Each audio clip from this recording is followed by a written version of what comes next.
Claude Sidbon, bonjour, Boker Tov. Boker Tov depuis Herzliya. Merci d'être avec nous ce matin. Alors nous vous avons sollicité pour parler d'un grand écrivain qui nous a quittés il y a quelques jours à l'âge de 100 ans ou de 99 ans. Il s'agit bien entendu d'Albert Memmi, qui était un grand écrivain tunisien que vous avez bien connu. Et je lisais ici sur Facebook un texte que vous avez vous-même rédigé sur Albert Memmi, sur sa biographie exceptionnelle. Je voudrais que vous nous parliez d'Albert Memmi, mais peut-être en le focalisant notre entretien sur sa relation avec l'État d'Israël en particulier. Parce que je lisais par exemple qu'il était militant à la Shomer Hatzair lorsqu'il était jeune. Parlez-nous d'Albert Memmi sous le prisme israélien.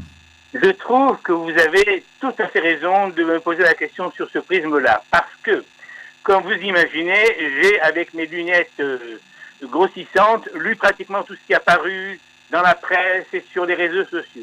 Et très curieusement, on a très souvent parlé d'Albert Memmi en ignorant, en occultant une partie essentielle de la vie d'Albert Memmi, de l'œuvre d'Albert Memmi, des livres d'Albert Memmi. Et je vais vous expliquer cela de manière très simple. Albert Memmi est une histoire assez exceptionnelle d'un homme ordinaire, j'allais dire. Il grandit dans une maison à la lisière de la Hara, c'est-à-dire le quartier juif, en parlant l'arabe et le judéo-arabe. Il a fallu qu'il arrive à l'Alliance pour qu'il apprenne le français et qu'il devienne un élève brillant. Et dans tout ça, on va arriver à ce qui est le premier, l'unique, j'allais dire, livre qui va être la matrice de toute son œuvre, et sur Israël en particulier, c'est la statue de sel. La statue de sel, c'est quelque chose d'assez étonnant parce qu'il dira à l'intérieur tous les phénomènes dont il va parler, la dépendance, le racisme, tout va se retrouver dans ce livre-là. Et vous avez raison de rappeler très justement que Albert Memmi a, dans sa jeunesse, appartenu au mouvement Chaloutsik de la Shomer Hatzair, auquel d'ailleurs il ne l'oubliera jamais.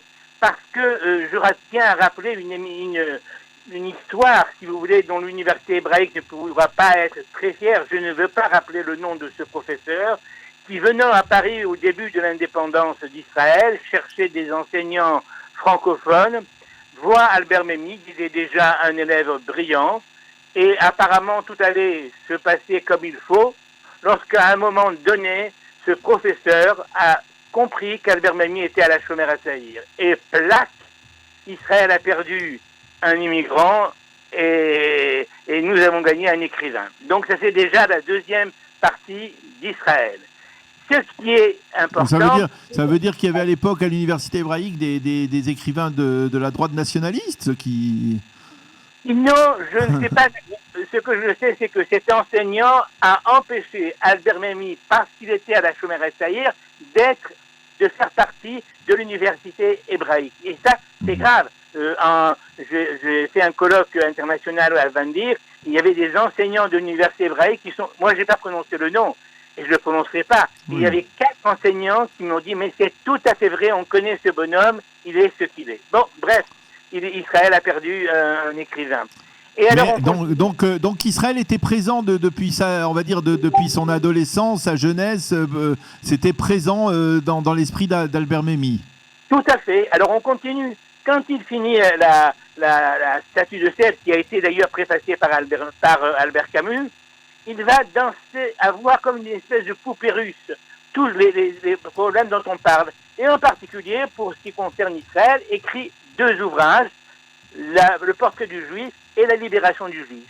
La libération du juif, c'est un petit peu Pinsker, c'est-à-dire qu'il va montrer, si vous voulez, que la solution, j'allais dire comme on disait quand on était jeune, la seule solution, c'est le retour à Sion. Et c'est-à-dire alors les gens vont un petit peu lui reprocher en disant, vous avez décrit ce phénomène de manière extrêmement claire, mais vous n'avez pas franchi le pas. Oui.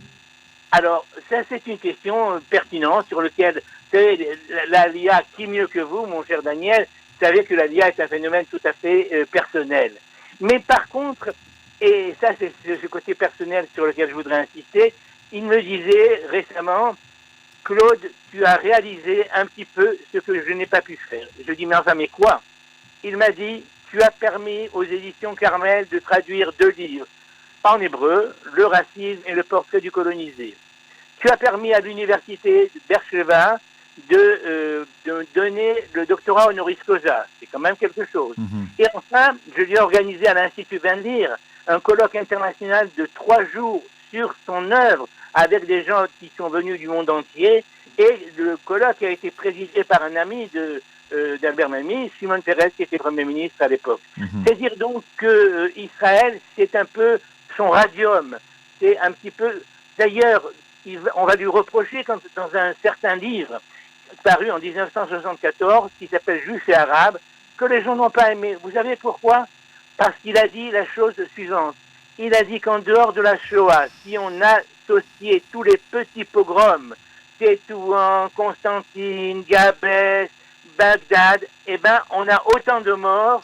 Oula. Et si vous voulez, les gens qui ont pensé que l'on vivait en terre d'islam sous le régime d'un B, d'un D, eh ben, ce régime, cette autorité, si vous voulez, était des fois bonne, des fois mauvaise. Et donc la situation des Juifs en terre d'islam n'a jamais été ce que l'on a imaginé, ce qu'on veut nous faire croire. Tout était très beau. Non, tout n'était pas très beau. Il y avait des ombres et il y avait des lumières, mais il y avait aussi beaucoup d'ombres qu'on nous cache souvent. Alors, durant sa très longue existence, Albert Memmi, il a été, même s'il n'a pas donc concrétisé cet idéal sioniste, il a été toujours aux côtés de l'État d'Israël. Il ne s'est jamais démonté dans la défense d'Israël, lorsqu'il était, par exemple, en France en particulier.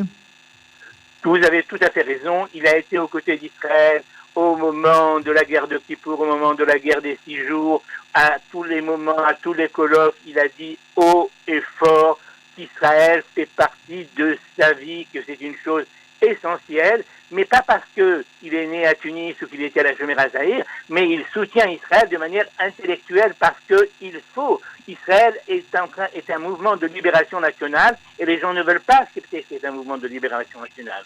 Ça, c'est un point important. Alors, je lis que il avait préfacé votre ouvrage, un ouvrage que vous avez rédigé, un recueil de nouvelles bouquets de coriandre. Quelle était votre relation avec lui, on peut dire? C'est une relation qui s'étale dans le temps de ces dernières décennies, depuis longtemps? Écoutez, elle a commencé quand j'ai fait ma thèse en Sorbonne en 1970. Il a été membre de mon jury. Ah oui. Puis nous avons été amis et puis je dirais qu'aujourd'hui nous sommes complices. Nous avons une relation extrêmement familiale. On se voit. Ce qui m'a étonné, par exemple, c'est que jusqu'à la fin de sa vie, la dernière fois que je l'ai vu, je passais à Paris, je suis parti le voir. Bon, j'ai dit je vais le voir l'après-midi. C'est pas un quart d'heure, une demi-heure. Je suis resté 3 heures, un quart. Et on a parlé de tout. Ou alors, une autre chose, quand il m'appelle, la première chose qu'il dit, comment va Ayala, comment vont les enfants? Il a la tête sur les épaules et il est parti, comme on dit chez nous, Kmarana, à l'âge de 100 ans, dans son lit. Eh bien, merci beaucoup Claude Sidbon d'avoir accepté de témoigner donc sur votre ami l'écrivain juif et tunisien Albert Memmi qui nous a quittés il y a quelques jours de cela. Merci Claude et à bientôt, bonne journée. Bonne journée.